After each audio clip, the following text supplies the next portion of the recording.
ये प्रश्न है, बोलता है p + 2, 4p + 2, -7p - 2 समांतर श्रेणी में हो तो p का मान क्या होगा? p का मान क्या होगा? देखिएगा, ये समांतर श्रेणी से प्रश्न है और हमें p का मान ज्ञात करने के लिए बोल रहा है। तो यहाँ पे हमको क्या करना है, देखिएगा p का मान ज्ञात करने के लिए हमें क्या करना है।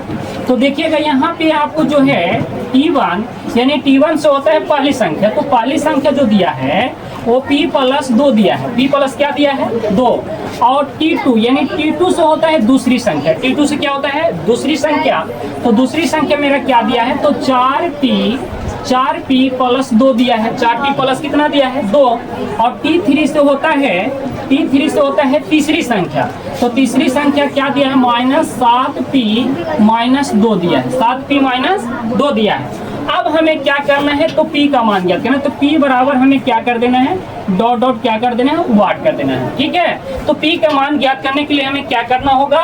तो डिफरेंट यानी सार्वय अंतर या पदांतर निकालना होगा। सार्वय अंतर या पदांतर को हम क्या से सूचित करते हैं? तो d से सूचित करते हैं। तो d बराबर हमें फार्मूला लगा देना है। तो d बराबर फार्मूला क्या हो जाएगा? तो यहाँ पे हो जाएगा t2 - t1 होगा। t2 माइनस क्या हो गया? t1। फिर क्या होगा? t3 - t2 होगा। t3 माइनस क्या होगा? t2। यानी अब यहाँ पे चलते हैं तो देखिएगा यहाँ पे क्या करना है, t2 का जो वैल्यू दिया है वो 4p + 2 दिया है। तो यहाँ t2 के जगह हम 4p + 2 रख लेते हैं। t2 के जगह हम क्या रख लिए? 4p + 2 रख लिए। अब आपको करना क्या है, ये माइनस है तो सूत्र के अनुसार यहाँ पे माइनस लगा देना है। t1 और t1 को जो वैल्यू है p + 2 है, तो t1 के वैल्यू को आपको होल में रख लेना है। क्या में रख लेना है?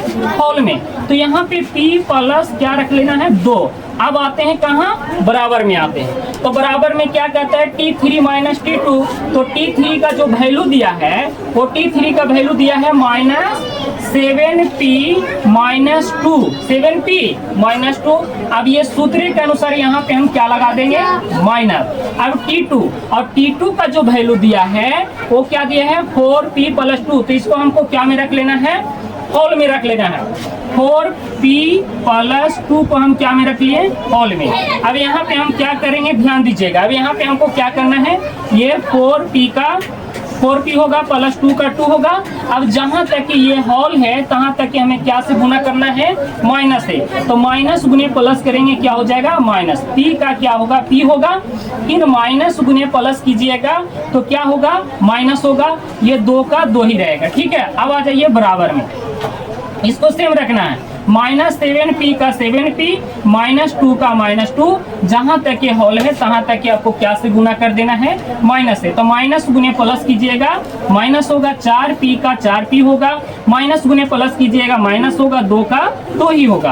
अब करना क्या है, देखिएगा यहाँ पे। अब यहाँ पे आपको क्या करना है, ये 4p प्लस में है और ये p क्या में है? माइनस में। जाति तो एक ही है, तो प्लस और माइनस क्या होता है? घटता है। लेकिन जो पद बड़ा रहता है उसी में से घटता है, उसी का चिन्ह लिखाता है। तो 4p यहाँ पे बड़ा है, 4p में से एक p हम घटा लेते हैं तो मेरे पास 3p बचता है। प्लस में बचेगा कि माइनस में? तो प्लस में बचेगा। क्यों बचेगा प्लस में? क्योंकि प्लस में से घटा। तो यहाँ पे आपका 3p बच गया। क्या बच गया? 3p। अब ये देखिए 2 यहाँ पे प्लस में है और ये 2 माइनस में, तो प्लस और माइनस घटता है। तो 2 में से हम 2 घटाएंगे तो ये कुछ बचेगा नहीं। तो ये 2 से 2 क्या हो गया? कैंसिल। अब आते हैं कहाँ भाई? बराबर में। तो यहाँ पे 7p है और यहाँ पे -4p है। जाति एक ही है, माइनस में भी है, माइनस में भी। तो माइनस माइनस क्या होता है? जुड़ता है, उसका चिन्ह माइनस ही लिखाता है। तो 7p और -4p को जोड़ेंगे तो माइनस कितना हो जाएगा? -11p हो जाएगा। क्या हो जाएगा? -7 × 11 हो गया। अब देखिएगा ये भी 2 माइनस में, ये भी 2 माइनस में। तो माइनस माइनस जुटेगा, उसका चिन्ह माइनस ही लिखाएगा। तो -2 जोड़ेंगे तो माइनस कितना हो जाएगा? 4। माइनस कितना हो गया? 4 हो गया। अब यहाँ पे क्या करना है, हमें एक जाति को यहाँ पे -4 होगा ना, यहाँ पे सॉरी देखिए -2 और -2 जोड़िएगा तो माइनस कितना होगा? 4 होगा। तो यहाँ पे -4 लिख लीजिए। ठीक है, अब यहाँ पे आपको करना क्या है, एक जाति को एक साइड कर देना है। एक जाति को एक साइड कर दीजिए। तो ये 3p है, 3p का 3p रहेगा। इसका जाति कौन है?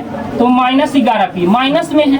हम इसको बराबर में ये साइड लेकर के आएंगे तो ये क्या में बदल जाएगा, प्लस में। क्या में बदल जाएगा, प्लस में बदल गया। बराबर में -4 का क्या रहेगा, -4 ही रहेगा। ठीक है, अब यहाँ पे हमको क्या करना है, तो यानी देखिए ये दोनों प्लस में प्लस प्लस जुटेगा, तो 11 और 3 को जोड़िएगा तो 11 और 3 कितना हो जाएगा, 11 3 कितना हो जाएगा, 3 और 11 जोड़िएगा तो कितना हो जाएगा, 14। कितना पी हो जाएगा, 14 पी हो गया। बराबर में -4। अब देखिए -14 जो है यहाँ पे -14 पी जो है, 14 और पी के बीच में क्या छिपा हुआ है, इंटू। इंटू मतलब मल्टीप्लाई यानी गुना होता है। तो 14 गुना में बराबर में जाएगा तो क्या में बदलेगा, भागा में। यहाँ से आपके पास पी बच जाएगा, पी बराबर क्या हो जाएगा, तो -4/14। -4 बटा क्या हो गया, 14। अब एक बार से काटिए इसको, देखिएगा 2 सते 14 और 2 दूनी 4, तो -2 बार में कट गया।